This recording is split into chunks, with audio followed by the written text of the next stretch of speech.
Welcome to the What I Wish I Knew After Pregnancy Loss podcast. I am your host, Shana Southern. I am an angel mum, a rainbow mum, a pregnancy loss practitioner, and trauma-informed coach.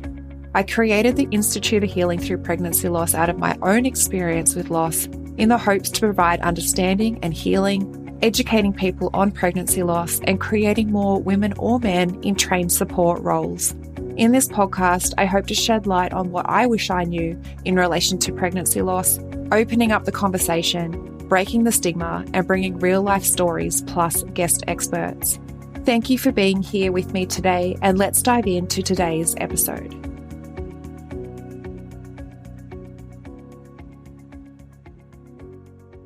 Hello, beautiful souls. So in 2020, I did a pregnancy loss healing summit and I interviewed a panel of guest experts in different ways that you can navigate your healing after pregnancy loss. Just wanted to give you a little heads up. The audio may not be the greatest, but I thoroughly enjoyed interviewing these experts and I hope you find value in what they have to share as well. Much love and let's dive in. Good morning, beautiful souls, and welcome to another day. Today I have the gorgeous Miranda with me. Hello. Hello. Her company is Miranda Claire International.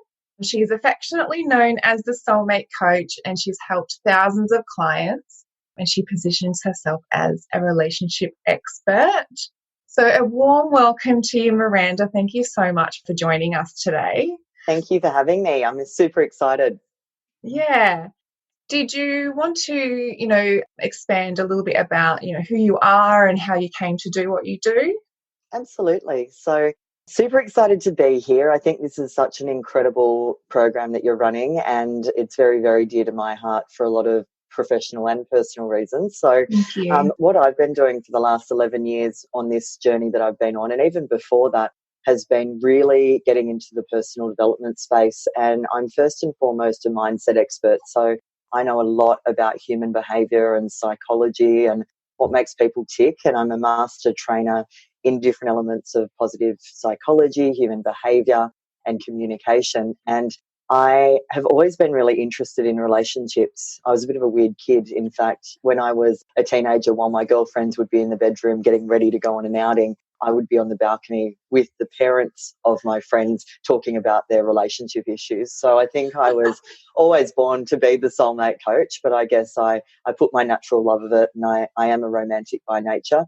And I guess I'm not just a Disney princess when it comes to love. I've also seen the flip side and the heartbreaking side of love and the wounds that come with love as well. Yeah. Being raised by a single mum, I got to see a lot of her relationship traumas and adventures play out, and I had my own before I kind of did the similar work that I do with my clients with myself. And I guess that put me on this track, and I love working with couples in particular to really help them turn their wounds into their superpowers and help them do deep healing work around everything from the kind of things we're going to be talking about on today's program, through to communication and relationship issues and intimacy and the whole lot. And nothing gives me more joy than getting a text from one of the couples that I've been working with saying that we've got the spark and the magic back, and, we're back in the honeymoon, and even better because we know each other now. So yeah, really exciting. That's so amazing. And so today we'll be discussing sort of some around, pregnancy loss, and what I've been hearing a lot of women talking about is not being able to reconnect with their partner after their loss. I know for me it was an area that I struggled with. So, with what you do, how can you sort of help the women in that space, like just, really sort of looking to reconnect? Absolutely. And I totally empathize with this because, it's such a big thing to go through as a couple and as a woman. And it's genuinely heartbreaking, and heartbreak and I guess romance don't usually coexist side by side. So you need to change the meaning of what's happened without invalidating the natural grieving process and healing that absolutely has to happen and cannot be skipped or, sugar-coated in any way.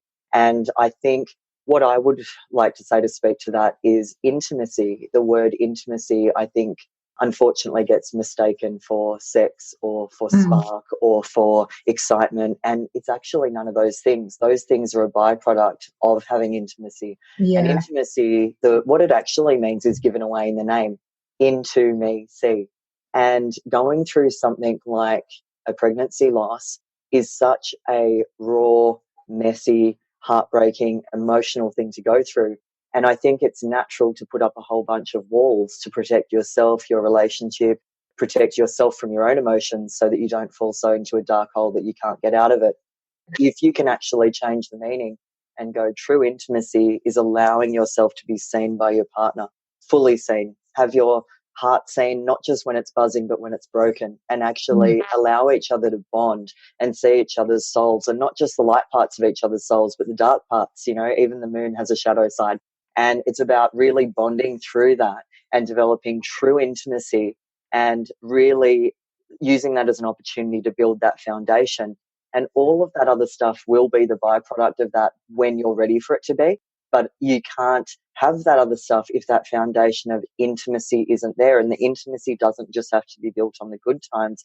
It can be by being really brave, open and authentic, and crying together and processing together and healing together, and actually bonding on a level where it's like, if we can get through this, we can get through anything, and let's share this journey together. And it may be different for the man than it is for the woman for different reasons, and exploring that and never making each other wrong, and just becoming curious and going, we've been through this massive thing together.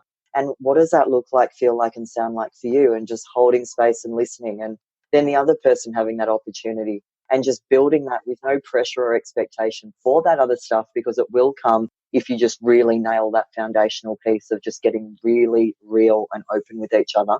And I think that's important. And communication goes hand in hand, really open, honest, calm communication with that.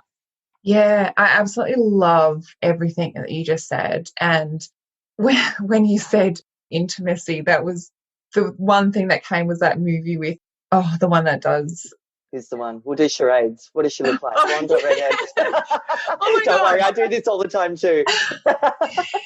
Austin Powers. He's the love guru or something. Oh, the love guru, yes. And he says intimacy is into me, I see.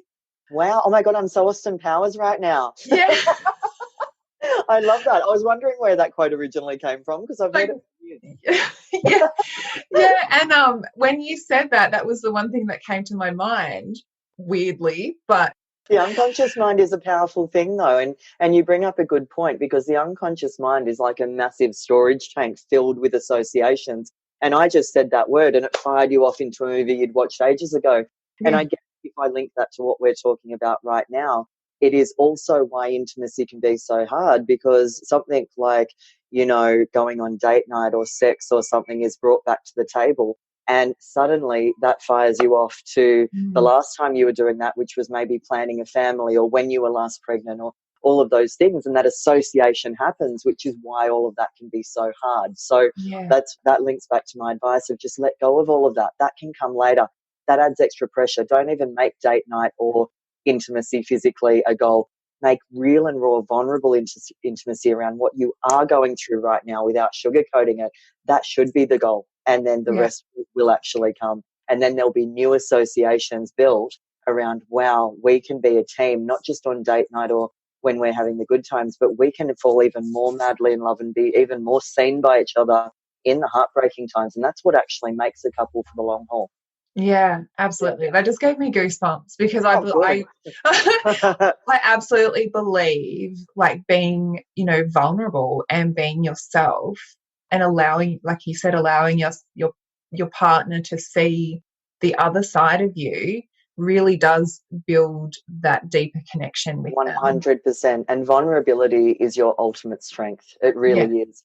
Anyone can put a wall up and do that. It's a self-preservation activity. But if someone can really get vulnerable around the things and in the moments where they least want to, that's truly brave and truly courageous. And I think a lot of the depression and anxiety that comes with this topic is because people are shooting all over themselves. And what I mean by that is things should be the way they were before. I should feel this certain way. I shouldn't be having fun right now. I should be grieving. And all of this shooting on ourselves is just causing a whole bunch of secondary problems when there's Yeah. enough real and raw, genuine issues to process through as there is. You don't need to layer it on with guilt and rules and identity and all of these extra secondary problems when you can just get real and raw and give full permission for whatever is coming up, but actually do it as a team holding hands. Yeah, absolutely. And like you said, the whole should thing it adds a huge amount of pressure.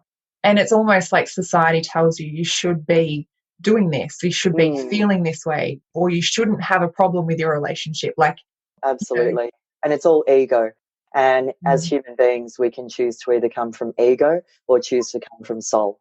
And soul is all about what would love say. And love is unconditional, which means it's not just showing up on the good lovey days, it's showing up on the real, raw, messy, ugly lovey days as well, because it's unconditional. It's like, that's what true love really is. And that's what the soul is able to do. But the ego is very conditional, and it's all about the shoulds and the rules and the fear, and it's very much coming from fear instead of love. And I would say get rid of the ego, which is what society thinks or what your own ego thinks that you should do based on what others would do, or get rid of all of that and just show up as real and as unconditional love and acceptance for yourself, for your life, for what's happened, for you and your partner, and really just sit with that presence of what is instead of what it should be or what it should look like. Yeah. 100%. Yeah. And just allowing you to show yourself to your partner and allowing him or her to see 100%. that you're capable, and that might allow them to be able to 100%. reciprocate as well. And it's also, putting the shoe on the other foot. Often we're able to look at our partner and go, I can see why you're still so attractive and beautiful and lovely, but I'm the one that has all this shame. But you need to realize that if you're able to look at them in that light, why is it not possible that they're able to look at you in that light? And if they can look at you in that light, why not let yourself off the hook and allow yourself to actually see yourself in that beauty? Because there is something really, really beautiful about someone that has been to hell and back and they've made it out alive, and they still have that openness and that vulnerability and that grace. And that is beautiful, even though things are different to how they were before. And there's parts of yourself that maybe look different to how they were before and feel different to how they did before. There's a new beauty that has come out of that blackness, and don't rob yourself or your partner of being able to see that. Yeah, absolutely. Yeah. And like you said, like everything, your body does change. And, I found it really hard to look at myself in the same light as I did before. And I guess because I just had that narrative in my head of, I was this broken, wounded person. But I guess what I was then projecting, I was getting, like, the world was mirroring that back to me. Like, I was always seeing how broken I was. Yeah. And how much I was to blame, even though I knew that I didn't do anything wrong. You consciously knew that, but there was a self-image that copped a bit of a battering through what happened. And what I would say is talk to yourself internally the way you would speak to a little girl. So imagine if there was a little girl in your life, and whether she's a niece, a daughter, a sister, or if it's the little you pick whatever works in the metaphor.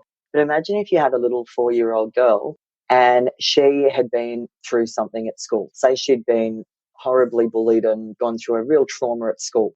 And then if she, put on a little bit of weight as a result and lost a little bit of self-esteem as a result. And imagine if she came home to you as her guardian angel and her carer and a role model and the person that's meant to have her back. And imagine if you couldn't even look at her and she would say, hi, I'm home from school. And you'd go, sorry, I can't even look at you. You're so wounded. Imagine how that little girl would feel. And guess what? Every time we do that to ourselves, our own little girl inside feels that, or our own little boy, if there's any men watching this. And it's just not okay. You don't have the right to speak to your own little girl or little boy like that. But it's okay. We're so entrenched in patterns like that from media, from childhood, from part of the roles of the mind. And I just think we need to be bigger than that and remember that metaphor. And something I love to do, and I love to write on a mirror, conveniently in red lipstick, that you are enough. And I like to, before I do that, I like to scan myself up and down and look at my body, sometimes even naked.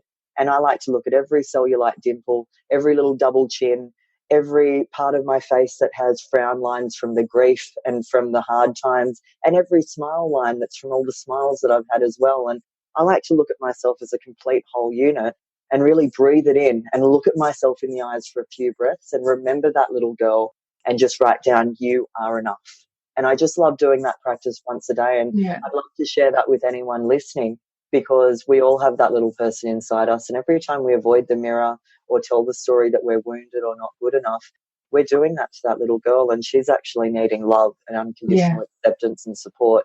She doesn't need more, Mina. She's been through enough. So it's important. I can actually just really connect with that story, and I could picture my little girl as well. And what they want, what that little girl wants is, you know, affection, and for you just to say it's okay and give them a hug and, you know, not ignore them.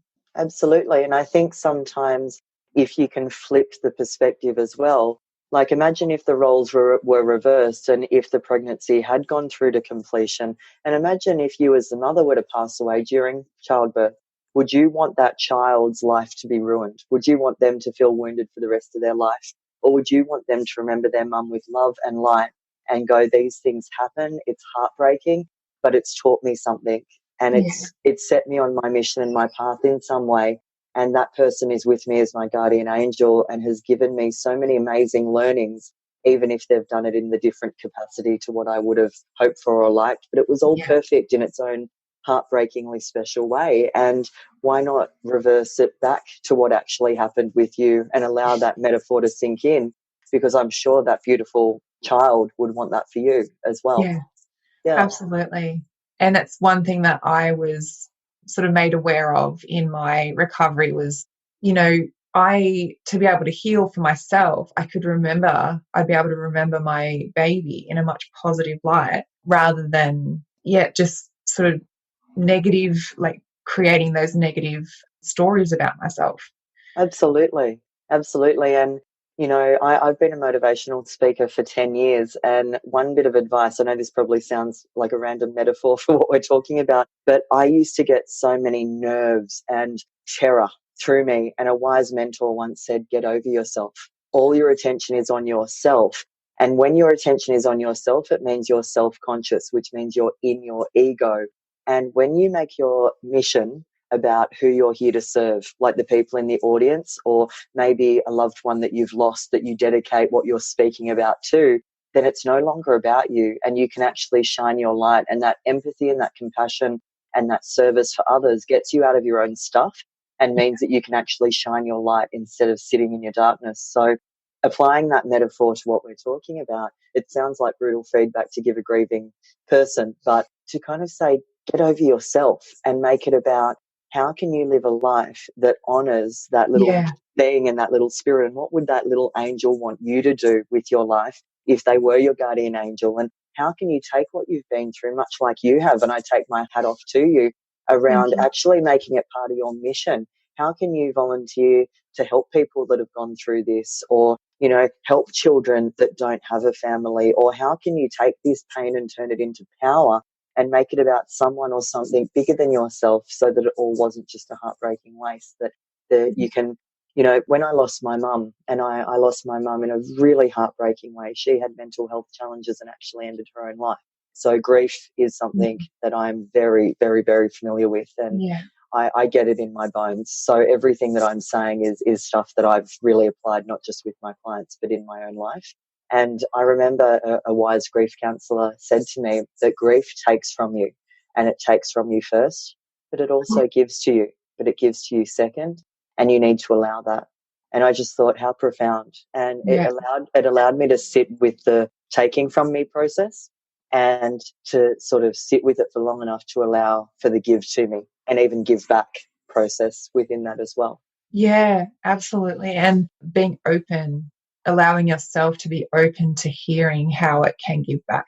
100%. And you don't have to give back and become a coach or a speaker or an author, but maybe you can just give back to your community, or to yourself, or to your family, or to the memory of that beautiful child, or you know, write a poem for them. It doesn't have to be a grandiose gesture. It needs to fill your soul. And and be connected to your mission. And that's what's important. Yeah, absolutely. And like you said, it doesn't have to be big. Like it could just be sharing your story, just to know that, you know, I mean, in just sharing the story, your story is honoring what happened. Absolutely. Absolutely. And it's amazing how stories have a transformational quality in healing people, because as you tell stories, the people listening go on a journey, and that story is a gift for them. And when you be real and raw, it gives permission for other people to do the same. You know, even telling that story about my mum, the amount of people that have come to me and said, I've decided not to end my own life because of hearing Yeah. that story. So the amount of lives just that story has saved is phenomenal. So how can you use your story to add some magic into the world, as well as the pain that's absolutely part of it? Yeah, absolutely. Yeah, and it's just that opportunity that you can choose to take, you know, in just flipping your whole sort of situation around. Absolutely. And I think a really key way to do that is, and a really simple way, is to choose the storyline, because human beings are constantly telling stories about what things mean. We're like David Attenborough in our own life, constantly narrating. Like nothing is just meaningless to the average human being. It's like, you know, I saw a feather on the ground. It means that my guardian angels are around. I got fired. This means that I'm no good. This happened in my life, which means that I'm a bad mother. And it's all just a story that we actually choose to tell ourselves. And we can choose to tell ourselves resourceful stories or unresourceful ones. And as a, I guess, story opener that I suggest you to start all stories with is always start the stories in your head with, this happened for me because most people out there are telling the story unconsciously, this happened to me because. And when you tell the story, this happened to me, the story punchline is generally one that is heartbreaking in its nature and disempowers you as the storyteller. But when you tell stories to yourself and others in here and in here that are, this happened for me because, without, you know, without invalidating yourself or what happened, because it is truly heartbreaking, but yes, it was heartbreaking, and yes, it brought me to my knees, and it happened for me because. Yeah. And if you can finish that sentence and mean it in your bones, you'll be free. And the punchline will be one that's empowering, and actually it's the beginning, not the end. Yeah. Wow. Yeah. I love that. Absolutely love that. Thank you. I might take that as well into different areas of my life. It's a big one. It's changed my life for sure. And it's a big one that I use with the work that I do. And it's profound. It really is. It does remind me of a quote that I have always kind of lived by. And it pretty much is that in its sense. Like life is happening for me, not to me. So everything that happens, you'll have moments that will be absolutely amazing. You have moments that will be absolutely heartbreaking. Absolutely. But it is still happening for you. There is something bigger than you. And you can decide in that moment how you're going to take it, but it is happening for you for a reason. Absolutely. And the reason doesn't have to be, you know, I'm glad that it happened. The reason can be, look, what happened happened. I can't change that, but I can change what it means to me. And if I choose a meaning that's disempowering, my life is going to go in a downward spiral, and that's not going to be good for me, my family, or for anyone. Whereas if I say that it happened for me because, yes, it's heartbreaking and I wish it didn't happen, but it did, and it happened for me because I became more resilient. I really appreciated the small things. If I did fall pregnant again, then there was so much gratitude and appreciation in that may not have been there otherwise, even more. If I didn't fall pregnant again, well, then my life took a complete detour onto what I created my mission to be, and that gave me rocket fuel as motivation. And my new baby became my life, which was a gift in memory of what I went through and as a tribute to the people that I'm going to serve, whether it was directly or indirectly linked to that in any way. And it's all perfect if we choose for it to be. Yeah. If we choose for it to be. And we do need to choose. It's a choice. And you don't have to choose it, but it just depends. We've got this one lifetime that we know of. And sometimes I think out of loyalty to what we went through and to that life, we feel like we need to stay stuck because we're not honouring that life if we don't. But Yeah. my belief system, and it is just my belief system, is that we are truly honouring that life 10 times more if we allow ourselves to live a life of happiness, magic and meaning and dedicate it to that life. And that's truly what would be wanted for us. And that's my belief system. Just it's mine, and I'm certain that it leads to a lot more happiness this life than the alternative. Yeah. I wholeheartedly agree with that too. I was in that moment where I didn't want to move on, and I felt like if I moved on, I wasn't honoring my baby. But then I decided, like, I made that choice because I knew my life wasn't destined to be stuck in grief, and I wasn't honoring really my pregnancy by spending my days upset and depressed and anxious. Absolutely. And So, yeah, I did the same thing with my mum, because the way she left this world was just one moment in her timeline. It wasn't the whole story. There was laughter, there was birthdays, there was family times, there was singing along, there was karaoke. And so if I lived my life in heartbreak and despair, what I was giving energy to was that one moment where we said our goodbye. And it's not really a goodbye in my belief system. Again, it's just a new hello in a different capacity, which is love, light, and energy. And to be honest with you, when I prefer that, not when I cry, I'm crying over that moment, but when I laugh, I'm laughing about all the moments before that. And when I connect, I'm connecting with all the moments of connection. And at whatever point the ending of the pregnancy happened, there was also all of those moments of magic that led up to it, like when you first found out you were pregnant, when you connected maybe with the first kick, when you felt that fusing of the two bodies together. And every time you smile and think of those, you're truly connecting with the love and light of that experience. And you do need to balance all of the heartbreak along with the grieving and the processing of the goodbye. But there was also a bunch of magical moments that you can celebrate every time you smile, every time you laugh, every time you do something that celebrates life, because that was also a part of that relationship that you had together, even though it was short when it was in the physical form. yeah, absolutely. And I lost my baby at 7 weeks, so I didn't get a very long time with him or her. I don't know, what it was, but I can definitely look back, and I remember so distinctly the day that I found out that I was pregnant. I remember telling my husband. I just remember the feeling of just total joy. So, and then having those few weeks with them was, I can look back at that now and actually be, happy for that time. Absolutely. Yeah, it's definitely a choice that you have to consciously make. Like, it's something that you either choose to stay stuck, like you said, or you can choose to really honor the story and change the narrative. And Absolutely. And I think a lot of processing and healing can need to happen before you get to that place. And that's the kind of deep emotional work that I would suggest for anyone that's been through this, to really get a good therapist and do some healing, do some emotional work, do some spiritual work, do some identity work, and do it one-on-one. And, programs like this are an amazing place to get that kind of, support and go on that personal development journey, to really not just skim over it and go, how did this happen for me? But, allow that space and grieving process to clear out what you need to clear out to be able to arrive in that place as well. Yeah, absolutely. Definitely.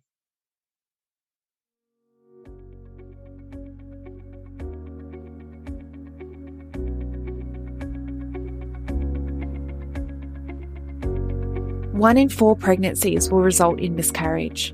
1 in 8 women will experience infertility. 1 in 100 women will experience recurrent miscarriage. And 1 in 160 births end in stillbirth. Have you been wanting to make a difference in the lives of women or men who have experienced pregnancy loss because you can see so many suffering in silence, but you just don't know how? Collectively, we can change how bereaved parents can access mental, physical, and emotional support after their experience. There is a lot of women with unhealed trauma, and there is a huge gap in the current support system when it comes to bereaved parents' recovery after loss. There are too many women and men suffering in silence. The Pregnancy Loss Practitioner Certification is a worldwide, one-of-a-kind program that gives you proven methods designed for healthcare professionals, medical staff, midwives, nurses, doulas, birth workers, coaches, and angel parents alike. The Pregnancy Loss Practitioner certification is bridging that gap. It will give you a proven support structure to follow and education specific to pregnancy loss, created by a lost mum. It is creating more education specifically for loss so that you can enhance your service and become the point of difference. Or you can create the support that you so desperately needed in your healing after loss. This is the next level of growth and expansion you have been searching for. So does this sound like something that you have been searching for? Let's explore this more together. You can head to the episode show notes where you'll find the program application, or direct message me on Instagram and let's open up the conversation in how you can use this education. You have a gift, and I look forward to supporting you and witnessing you bring your gift to the world, healing and transforming women's lives.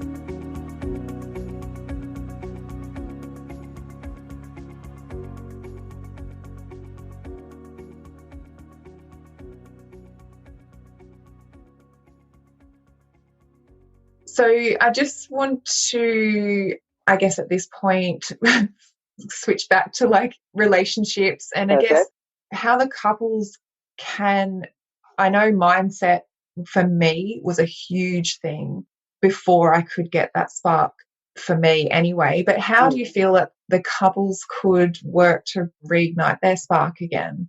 Definitely. So I do think that authenticity piece is important, the intimacy. I do think the grieving and emotional work for both parties to do is important as well. I think possibly some couples work could be important because different individuals process something like this very differently and also different genders can. And, you know, perhaps that could be part of the healing mix as well. But once those foundational steps have been done and that stuff is in place, I think then it's time to actually introduce the things like the date night and the physicality and the things like that. But it needs to be done with the right intention where it's not I'm doing it because I should. It's I'm doing it because through all of the healing work that I've done and through all of the getting real, raw and messy and open with my partner, there is this soul connection starting to form. And I think, you know, just to create that real safe space to be real, where the date night doesn't have to be going out and laughing and having fun if that's not where you're at. It actually can be going for a picnic with no one else around and having a cry if you need to and having a chat and sitting in silence under the stars and having a glass of wine and just being, you know, like take those gentle baby steps and with being with each other. It doesn't have to be, you know, okay, we've gone on date night, so now let's have sex. Like just hold each other all night, you know. Tony Robbins, who's one of the best therapists that the world has ever known, he used to be in relationship coaching like me, and he got really fully booked at one stage and everyone wanted to work with him. And he said, look, I'm fully booked. I can't work with you. I'm fully booked until, you know, a year in advance. And they'd say, you've got to save our marriage. And he would say, look, I'll do you a deal. If you guys just lie in bed together and for half an hour, put the timer on, and this is going to feel weird, but I want you guys to just breathe and blink in sync, exactly in sync, as if you're looking in the mirror. So just lie face to face and breathe at exactly the same pace from exactly the same place in your body. Like if you both breathe in the chest, do it there. If it's in the middle, do it there. If it's big belly breaths, do it there. And do it at the same pace, looking at each other's eyes, blinking. Now, I teach NLP and rapport. And from a rapport point of view, this is called advanced matching and mirroring. And in order to build rapport with anyone, you need to match and mirror them. It's body language 101. Now, I'm not talking body language 101 from a used car salesman selling a car point of view. I'm teaching it because what rapport actually means is you know each other, you like each other, you trust each other, but it also means that unconsciously you're responsive. And that means if I say jump, you'll say how high unconsciously. And that state of being is a really connected, powerful place for connection and spark to stem from. And it also means that you're so responsive that if one says a suggestion, the other one's going to want to match along. And whether that suggestion is to get intimate or to have a conversation or to have sex or whatever, there's going to be a much more of a responsive, present energy to do that. And what Tony Robbins said is if you breathe together like that for half an hour a day for a week, and if you guys have not reconciled by the end of that week, I will coach you on my lunch break and not eat lunch that day to fit you in. But I need you to do that homework first. I think one of the couples, out of all of the couples that were chasing after him to do this, only one had to come back. And when he drilled them, they didn't do it for the full week. So this is powerful stuff. So I would say do that foundational work that I suggested about allowing yourself to be real, raw and messy. Do the healing, intimacy. Don't put the pressure for that other stuff. The other stuff will be a byproduct. But when you do, go gentle first, and don't put the pressure of how date night should be or how sex should be. Put under promise and over deliver. Start with something really simple you can say yes to, which builds genuine responsiveness, rapport and intimacy and allows for where you're at, like the picnic. Do the breathing activities, and I promise you the rest will actually follow when it's ready to. Don't put a deadline or pressure, because there's nothing more unsexy. And do the practice that I said around I am enough. Don't feel like you're enough when you lose the weight or when you stop the grieving or when you. You are enough right now. And learn to reframe and meet yourself exactly where you're at right now. And it's all perfect. It really, really is. And you are enough right now. Yeah. Important message. Yeah, they absolutely are. And that's like, something so valuable, those few words. Because you absolutely are enough. You're not broken, you're not damaged. Absolutely not. And you need to change the story, because these words like broken and damaged, even though we're using them to describe what is, because that is how we feel. By using language like that, it creates a self-identity, and your tomorrow becomes more of what you have today. So you need to change the language and the perception that you have of yourself, and change the language where it's not I'm broken and I'm wounded, where it's just I am really, going through a really character building stage right now. But who I am is really, really brave, and who I am is really, really strong, and who I am is really, really loving, and who I am right now is just really, really real. Yeah. See how all of those labels give you permission to actually have your partner love you and have you have permission to be loved, because you are enough. You're honoring where you're at, but wounded and broken, who's going to want to connect when they're putting that big label on themselves? No one. But changing those labels gives it a completely different energy, but it's also not sort of sugarcoating it and faking it till you make it. It's reeling it till you feel it, which is more important than faking it till you make it. Yeah, absolutely. I love that. I just love that. And communication was a huge thing for me as well in our relationship. But I love, everything that you've sort of said so far in building the rapport and just being open. Essentially, the communication breakdown with myself and my husband was around both of us kind of assuming that the other person knew how we were feeling. And the men experience it so differently to the women, because the women have that connection with the baby that the men don't have. So it is about being open and honest and real, so that you can just understand really on a deeper level where you're both coming from. Absolutely. And I think it's really important to create boundaries around how and when we talk about the really challenging stuff, because men by nature want to be Mr. Fix-It and want to rescue. And so to see the person that they love heartbroken, they want to fix it and they don't know how. And so sometimes it can be quite challenging if there's either no conversation and there's assuming happening. That's just never good communication. But if there's lots of communication, it can feel like I just want to help or fix this and I don't know how.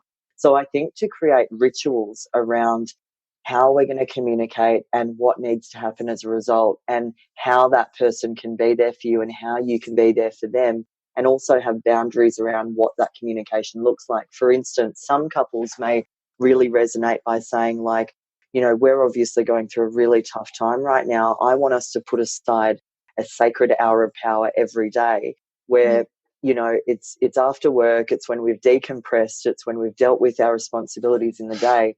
But, maybe it could be we sit in a certain room in the house that we don't often use, we pour a glass of wine, and it's called Real Talk. And we sit down, the phones are off, and the only intention of Real Talk is to be brutally honest with love, and no one needs to offer any advice to anyone. It's just about holding space. And if we can both just empty the cup, whatever's in the cup, and there doesn't even have to be anything in the cup. If some person's cup is empty, they can just listen to the other one. And it's just about emptying the cup and allowing that sacred time in a different part of the house with a glass of wine It begins, it ends, we empty the cup, and then we move on. And if there's other times in the day that you need to have those chats, let's maybe save it for that time, because otherwise everything can be about this topic, and it's constant conversations, and it can really have the other partner in the relationship go, I just want to help and I don't know how, and it is all we talk about. And for them to say something like that can be so invalidating for the person going through it. So for the person who needs to talk to know that there is that, and for the person that needs to listen, and that can yo-yo who's in what role, it just gets to that place, and it means that the couch can be Netflix time and dinner can be talking about work, and none of that is invalidating what's happened, because there's that sacred ritual around processing it together. And it's not off limits the rest of the time. If it pops up at lunchtime that day and it can't wait, well then guess what? Go, look, do you mind if we go and have a bit of sacred talk time in the room? And what that's called is anchoring, and it's giving it a bit of a ritual and a bit of an anchor or a safe space where you can do it. And it just really means that it gives permission for both of you to actually, it's okay if you're okay outside of that time, but it's okay if you're not okay within that time. And it just puts that boundary there. And another thing that works really well is, instead of a wine and a room in the house, it can actually be a walk and talk where you just keep it out of the house. So that if there's anyone else living in that house with you, it can be sacred time for you guys, as long as that's possible logistically. And also there's something about walking where you don't need to look at that person in the eye, that it shifts the energy, and you've got the endorphins, and you can kind of empty the cup in a more dynamic way, and in exactly the same steps follow, but it's just in a different environment. And either of those are really powerful. And if you keep those chats going for all of your life, not just this issue, but any tough conversations, it is such a powerful resource to have in your relationship. Yeah. Absolutely. I love, I'm loving everything that you're saying today. You're too kind. But it is so, my husband was wanting to fix it. So that's just one thing. And I love that you can just allocate a time and a space. Yeah. And let them know you are fixing this by holding space and not trying to fix it. Yeah. And so they can walk out of it going, I nailed it. That was the hour of power. It's measurable. And, because women, we naturally with each other, we know what it feels like. Women are like a wave. We actually need to hit rock bottom in order to come back up. And men are called Mr. Fix-It. And so if they notice that our wave is coming down, they're like, oh, there you go, let me help you up. And that's actually prolonging the release and not allowing us to drop into rock bottom. Whereas women with other women, and I am being a little bit typical here, and there's exceptions to every rule, and I totally get that. But more often than not is all I'm saying here is, women naturally know how, when a woman is going to rock bottom, to actually help them experience rock bottom faster, because then they intuitively know we'll come back up. So we know how to say, oh, that must be heartbreaking. And then how did you feel? And just hold space without fixing, and just validating and letting it come out and letting it get worse before it gets better. But men are like, oh, it's getting worse, let me make it better. And so I actually just going, sweetheart, we empty our cups, and the more emotional, the better. And there is no solution. There is no fixing it. It's just emptying the cup is the point. And if we can hold space, then that's perfect. And, we can go into solution mode if you really want to at the end of it. Like, hey, why don't we get couples counseling? Hey, why don't we? And I'm open to that. But let's make 95% of it just holding space. Yeah. Yeah. That's so important, just to really, really hear them, and absolutely really speak what you need to. Absolutely. And honouring that. But also, such a big part of grieving is this idea that it's okay to be okay, and it's okay to not be okay. Because I think sometimes, depending on the personality, there's a little bit of a bias one way or the other, where it's like, I just have to be okay, I can't fall apart. And then that's out of balance, because you're not giving permission for the unokayness that needs to come up. But then other people are like really in the unokayness, and then they crack a smile, and it's like, oh, it's not okay to be okay. And I think you really need to give that permission and those boundaries. And that's why I love this hour of power, or this hour of processing, because it gives permission outside of that for things to actually be okay. But it allows that, and of course there's going to be shades of grey in between, and you can't just put that clean boundary and be okay the rest of the time. But it's symbolic of that, which is really important for healing. Yeah, absolutely. Yeah, I love that. And I mean, that can be a tool that they can take throughout their whole journey. 100%. My partner and I do it. We've got two rules when it comes to difficult conversations and emotions. And the first one is we count to 10 and we do not come back to each other until we are calm and neutral. And it's okay to refer back to the emotion, but it's not okay to dump that emotion on the other person when you're in it. So let's say he says something and he really triggers me and I feel like, a girl version of the Hulk in that moment. Now, I'm not going to text him and go, how dare you say that? Because in that moment, I'm in the anger and I'm projecting it onto him, even if I'm warranted. And even if I think I've got an amazing point, the reality is if I count to 10 metaphorically, and counting to 10 could take a couple of hours, it's not necessarily always 10 seconds, but if I can reach that point where I'm genuinely complete on it, I might need to get my journal out and I might need to bash a pillow. I might need to call my coach. I might need to process with a girlfriend in a non-toxic, bitchy way. Then I can go back to him and say, let's do the walk and talk. And we like the walk and talk rather than the wine. We prefer saving the wine for the good times. But with the walk and talk, I just say, all right, in the moment, he triggers me and I say, I'm counting to 10. So that's code for I'm not abandoning you, I'll be back, but I'm triggered. And so it's a cute little joke that we have because sometimes we text each other and go, I'm counting to 1,000,000. And so it becomes a little like code word where it's like, I'll be back, but I'm off. I'm triggered. And we both make that agreement to do the count to 10 with each other. And we communicate it. I'm counting to 10. We then come back and we say we need to do a walk and talk. And what that means is we're going to walk and talk and process until we can hug and go, got it. We don't need to agree. We can agree to disagree. We can learn from each other, but it's called a walk and talk. And those two things have us in a constant honeymoon in our relationship through the good times, through the bad, because we both know that there's that safe space to be real. Nothing is off limits. We've got boundaries around the fact we never launch onto each other. And in the walk and talk, we can refer back to the anger and say, you know what?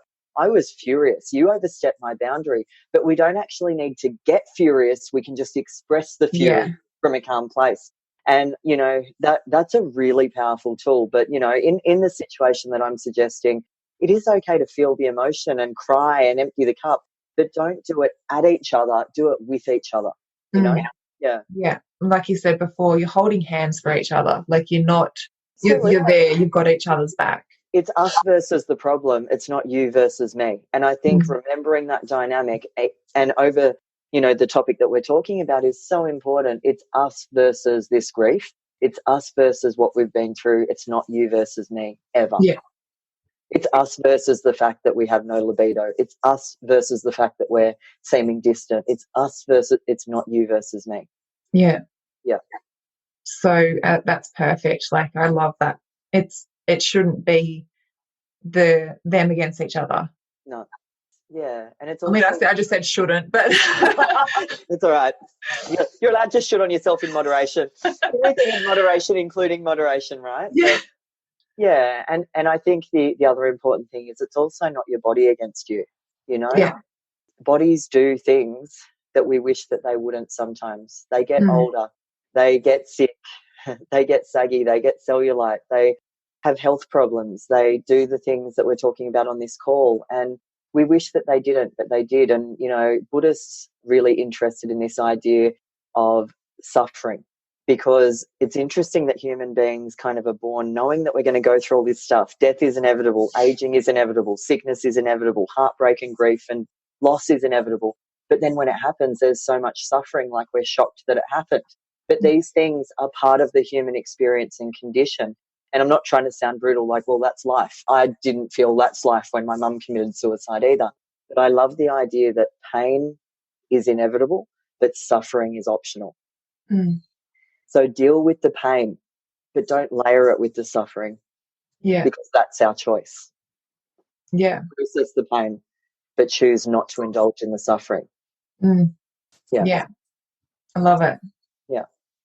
Yeah, like you said, it's a choice. Like we can choose to suffer or we can choose to change it around. Absolutely. And I know that idea can be quite triggering for some people, and I wouldn't dare share things like that unless I'd lived and breathed it myself. Losing my mum the way that I did, and I have experienced loss within pregnancy as well, so I do deeply get it on a personal level as well as professionally, and I live and breathe this stuff, and there is no way that I would be a motivational speaker, a coach, an entrepreneur in a loving relationship and genuinely happy if I hadn't done this deep healing work myself and changed the meaning in my own head of how's this happened for me rather than to me, and how can I process the pain but actually choose not to participate in the suffering. Yeah, absolutely. You've definitely just got some, really valuable gems within this session together. So I'm so grateful that you were able to come on and to share your gift with the women. And I know that it's definitely, even if it's just one thing that they can take away, there's a lot in here within this video. So thank you so much for having me. It's been magical. You're welcome. And if they wanted to reach out to you, did you want to on social media? Absolutely. So what I think it's easiest to do is I'll send you all of my links and then I'll leave that with you to connect it.